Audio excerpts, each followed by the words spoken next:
जल्दी।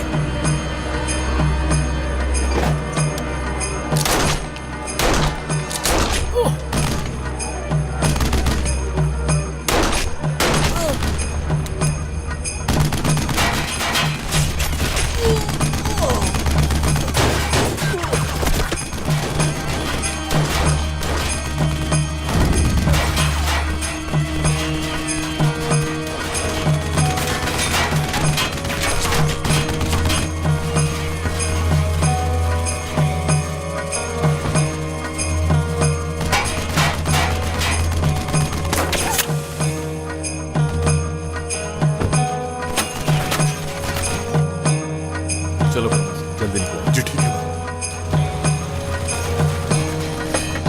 अल्लाह गौरव करे।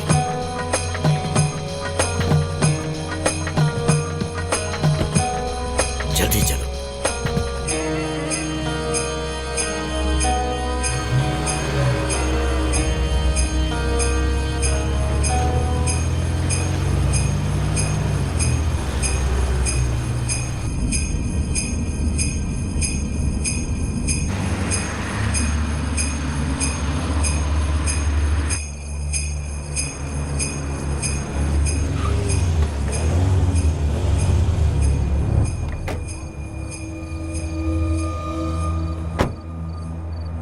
भाई ने कहा था ये एम्बुलेंस साथ ले आना, मगर इसके तो टायर ही फट गए।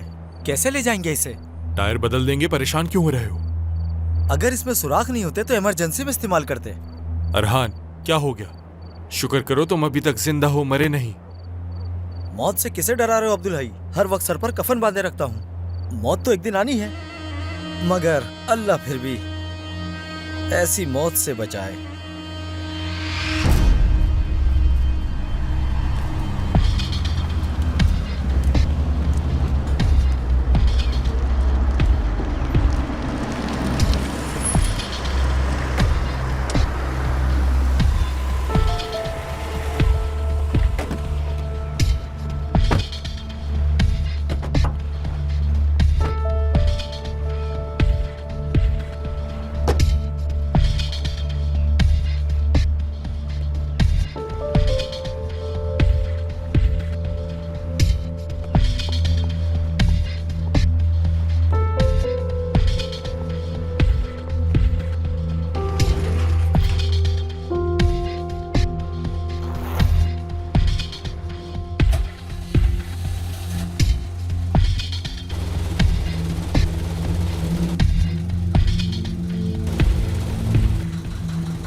मैम क्या आप कुछ ऑर्डर करेंगे या फिर किसी का वेट कर रही हैं? मैं थोड़ा और वेट करूंगी। जी ठीक है।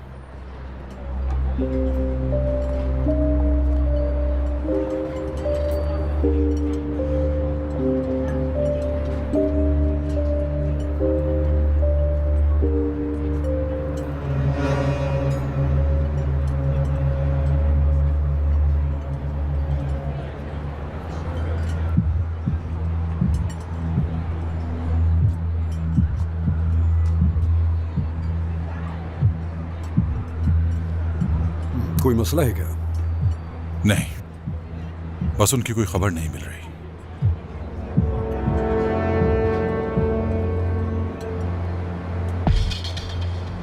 हेलो नुसरत। खुश आमदीद भाई।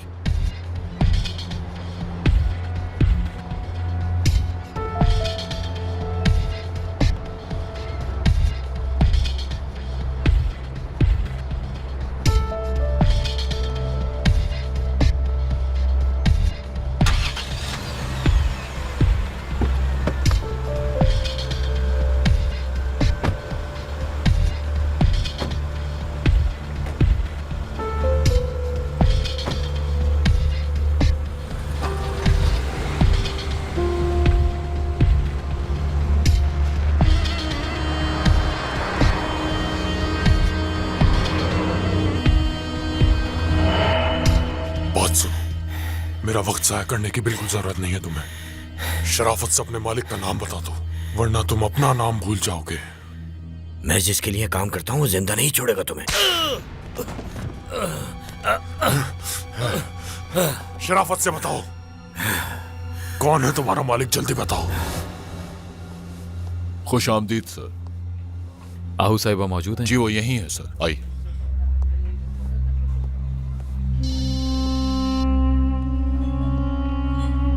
हाँ बोलो मेहमाती।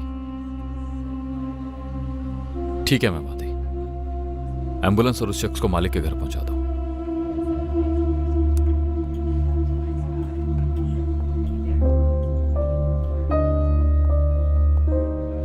आहू मैडम के टेबल उस तरफ। बहुत शुक्रिया।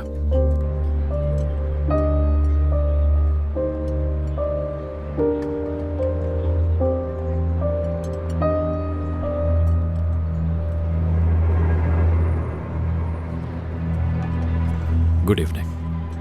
Good evening. क्या हम एक दूसरे को जानते हैं? जी बिल्कुल। कुछ देर पहले मुझे ही मारने की कोशिश की तुम लोगों ने। क्या मतलब तुम्हारा? जालचंद बोलूत। अगली बार हमारा सामना हुआ तो तफसील से समझाऊंगा। परेशान किया मैंने, लेकिन अब आपको परेशान करता रहूंगा।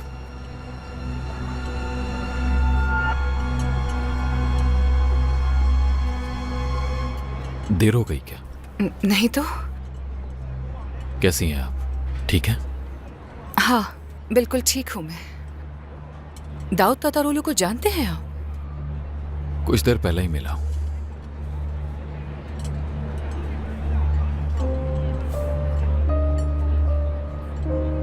क्या खाएंगी?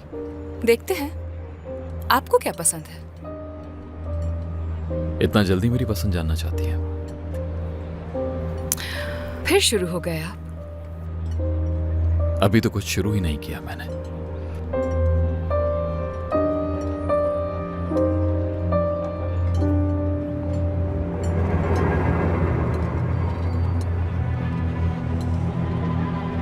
बोलो सर। कुछ देर पहले तुम्हारी वजह से मुझे धमकी मिली है।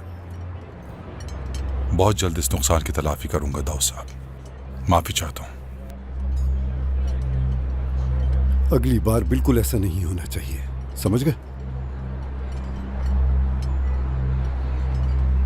किसी ने हमारी जासूसी की है। अगर इसे खबर नहीं मिली होती तो यह आज बच नहीं सकता था। हम तीन ही तो थे, और कौन जानता था ये?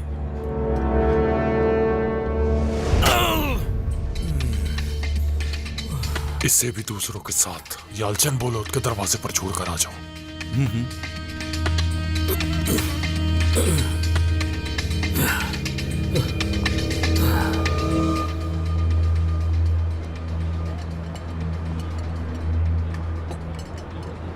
मैं नहीं जानता कि इसे किसने खबर दी, लेकिन मालूम हो जाएगा। या तो तुम्हारे आदमी में से कोई है, या फिर कोई हमारे ऑफिस को ट्रैप कर रहा है। हर बार हम एहतियाती तदाबीर करते हैं। तो फिर तुम अपनी टीम बदलो बोलो, जल्द से जल्द।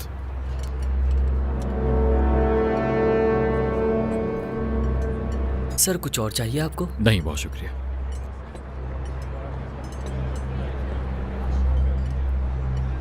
कहिए, मैं सुन रहा हूं। मैं आपकी ऑफर का सोच रही थी।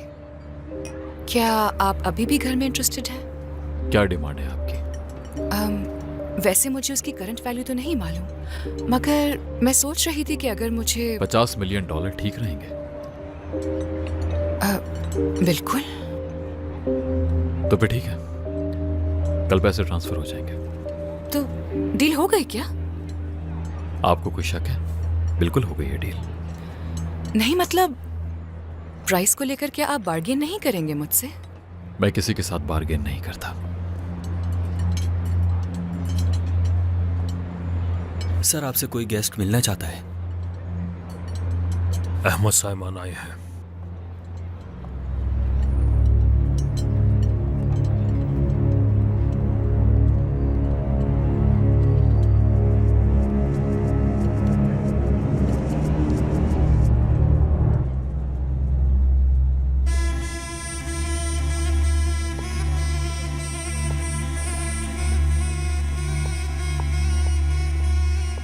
शाम बखैर जनाब। खैर तो है, परेशानी किस बात की है? जलाल साहब, एक मसला हो गया है। कैसे बताऊं, समझ नहीं आ रहा है। मैं ही बता देता हूँ फिर। हमारे नाम पर जमा किए गए सारे शेयर वो तुमने पौलात अलमदार को दे दिए। क्या वजह थी उसने मुदाखलत की हमारे काम में? मुझे नहीं मालूम, बस उसके साथी आए और तमाम शेयर्स लेकर चले गए और रकम भी दे गए।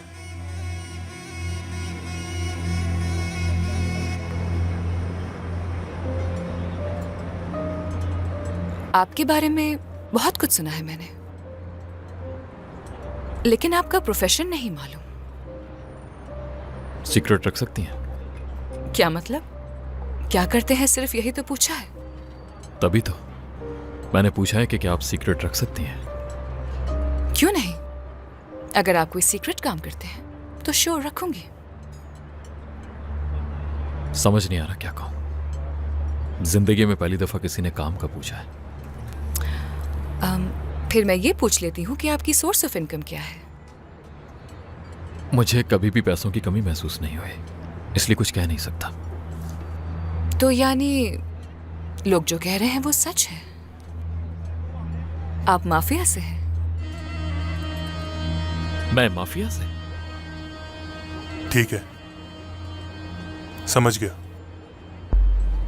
मैं अंकल को इस बारे में बता देता हूं।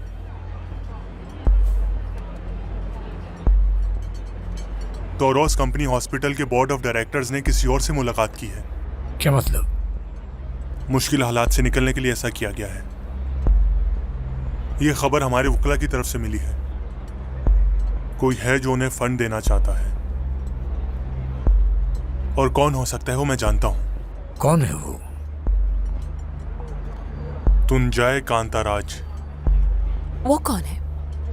पौलात अलमदार का खास आदमी है। माफिया किसे कहते हैं? आई थिंक हर वो शख्स जो इलीगल तरीके से पैसा कमाए। आपके ख्याल में यहाँ कोई ऐसा शख्स है जिसने लीगल तरीके से पैसा कमाया हो? वो तो मुझे नहीं पता, मगर इतना जानती हूँ कि यहाँ कोई भी किसी भी किस्म के डर्टी बिजनेस में इन्वॉल्व नहीं होगा। ठीक कहा। शायद ऐसा करने वाले लोग नहीं हो यहाँ, लेकिन माफिया सिर्फ उन्हें ही नहीं कहा जाता। जिन्हें आप माफिया कह रही हैं वो गुंडे हैं जो किसी इल्लीगल काम के बस पैसे वसूल करते हैं। जब वो पकड़े जाते हैं तो उन्हें सजा भी मिल जाती है, लेकिन फिर आजाद हो जाते हैं। क्या आपने कई नस्लों से ताकत बरकरार रखने वाले माफिया बाबा का नाम सुना है? नहीं। तो फिर जिसे आप माफिया समझती हैं वो माफिया नहीं है। आप किन लोगों को माफिया कहते हैं फिर?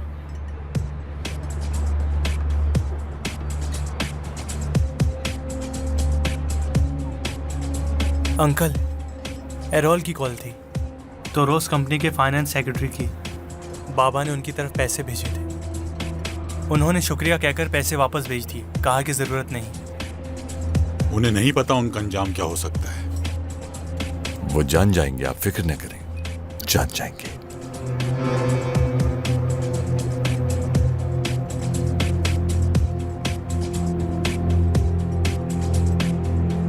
मैं जंग और अमन, बीमारियों से, वबाओं और बहरानों से फायदा उठाने वाले हर एक शख्स या तंजीम को माफिया कहता हूं। आप एक जगह से दूसरी जगह असला ले जाने वाले को स्मगलर कहती हैं या माफिया कहती हैं। मैं वो असला बनाने वाले और उस असले को फरोख्त करने के लिए जंग शुरू करने वाले को माफिया कहता हूं। फॉर एग्जाम्पल हजारबे-ओलो खानदान, ये रूस से असलाह खरीदकर सबसे पहले मिडिल ईस्ट और अफ्रीका भेजते हैं और अब तक दुनिया में 30 अरब डॉलर का असला बेच चुके हैं। ये उनके मालो दौलत का जरिया इस इल्लीगल तिजारत में उनका कमीशन है। जंगें होने से 2 फील्ड्स को फायदा पहुंचता है, एक असलहे की और दूसरी मेडिकल। इस मुल्क में मेडिकल आलात का बहरान शुरू हो चुका है। हमारे मुल्क में दुनिया में सबसे ज्यादा MRI मशीन्स हैं। काजगार खानदान की एग्जाम्पल ले लें। मेरे मुताबिक सबसे खतरनाक माफिया वो जरूरी आलात जो यहां इंतहाई कम कीमत में बनाए जा सकते हैं, वो आलात बाहर से ज्यादा कीमत में यहां लाए जाते हैं, और वो भी ऐसे आलात जो इस्तेमाल शुदा होते हैं, जिन्हें मजीद इस्तेमाल करना मुनासिब नहीं। इंसानों की जिंदगियों से खेलकर हराम की कमाई। इस मुल्क के लोगों की जिंदगियों को अद्वियात के आदी बनाने वाले साफ, शफाफ और इज्जतदार माफिया। तुर्की में जब भी कोई वबा या बहरान आता है तो एक खास मिकदार में ये लोग पैसा छुपा लेते हैं और इसी वजह से लाखों लोग भूखे और बेरोजगार रह जाते हैं। फैक्ट्रियां बंद हो जाती हैं और मामूली चीजों की कीमतें कई गुना बढ़ जाती हैं। फिर अचानक वो पैसा वापस ले आते हैं और वो चीजें खरीदते हैं जिनकी कीमत कम हो चुकी होती है। इकोनॉमी को नुकसान पहुंचाकर ये माफिया बहुत प्रॉफिट कमाता है, और ऐसे माफिया की एग्जाम्पल काराजा दाग खानदान है, असली माफिया। यहां की कंस्ट्रक्शन कंपनीज किसी भी वक्त बहरान में जा सकती हैं। सबसे पहले इसी फील्ड को नुकसान पहुंचता है। आधे से ज्यादा इस बहरान को सरवाइव नहीं कर पाते, लेकिन एक खानदान है जो हर बहरान से निकलकर जहां जंग छिड़ जाती है वहां तामीरात करने जाते हैं। रूस में जंग हो तो वहां पहुंच जाते हैं तामीरात के लिए, बोस्निया में जंग हो तो वहां पहुंच जाते हैं। अफगानिस्तान के शहर काबुल भी गए, कुवैत भी गए तामीरात के लिए, और आजकल कहाँ है? शुमाली इराक में। तामीरात के बदले पैसा ना भी मिले तो कोई परेशानी की बात नहीं होती, और परेशानी होगी भी क्यों? पैसा ना मिला तो शुमाली इराक में पेट्रोल है, असलहा है, मनशियात भी मौजूद है। उनका वहां जाने का मकसद बआसानी पूरा हो जाता है। और वो कौन है? तातार-ओलो खानदान।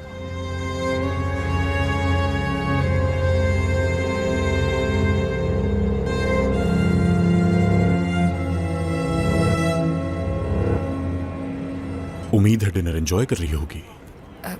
जी कर रही हूँ।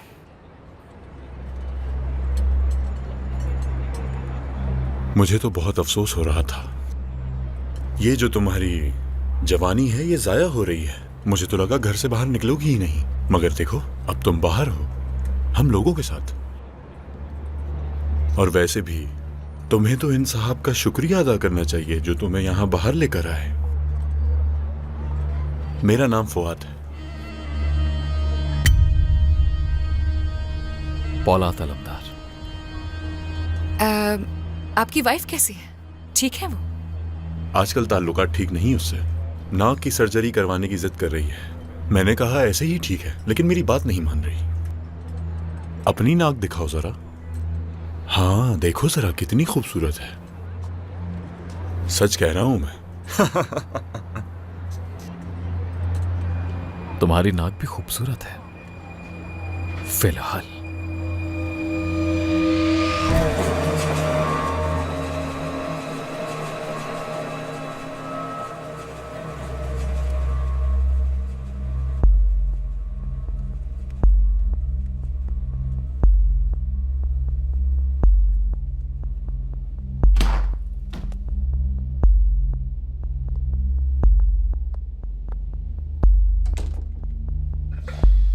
कुछ अच्छा ट्राई करना चाहते हो?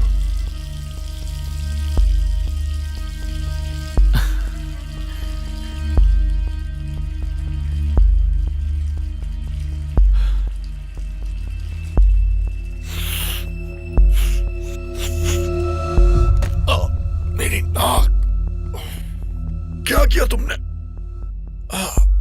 हो सके तो माफ कर देना। मेरी नाक तोड़ दी तुमने। फिक्र करने की कोई बात नहीं फवाद, जल्द ठीक हो जाओगे। क्या तुम जानते भी हो कि तुमने क्या किया है? तुम्हें इसका हिसाब देना होगा। तुम्हारे पास कुछ सिक्के होंगे? जी है मेरे पास।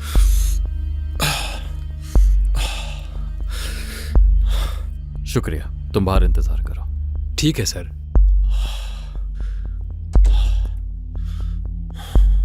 अभी कुछ हिसाब बाकी है।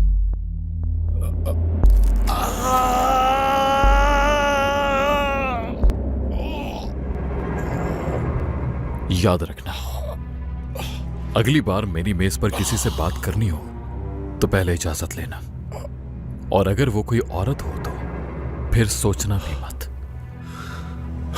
वरना दोबारा ऐसा करने के काबिल नहीं रहोगे।